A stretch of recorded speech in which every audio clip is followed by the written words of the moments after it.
অতীতে দেশকে পরিকল্পিতভাবে দুভাগে ভাগ করা হয়েছিল এমন অভিযোগ তুলেছেন সংস্কৃতি উপদেষ্টা মোস্তফা সরওয়ার ফারুকী। বলেছেন, বাংলাদেশ সবার, ধর্মের ভিত্তিতে কাউকে আলাদা করা যাবে না। দুপুরে সচিবালয়ে এক ব্রিফিংয়ে তিনি বলেন, অতীতে গান বাজনা ও নাচকে সংস্কৃতি মনে করা হতো, এর বাইরে ধর্মীয় সংস্কৃতি আছে সেটাকে আমলে নেওয়া হতো না।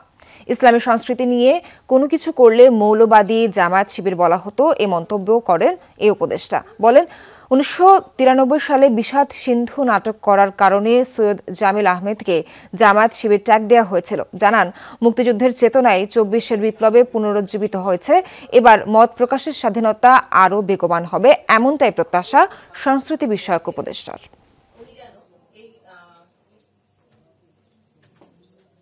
24 কেবলমাত্র একটা সরকার বদল ছিল না। আপনি জাস্ট তাকান একটু পেছনে ফিরে, এই বিপ্লবটা কেন হয়েছে? কারণ স্বাধীনতার আসল চেতনাটা বাস্তবায়িত হয়নি।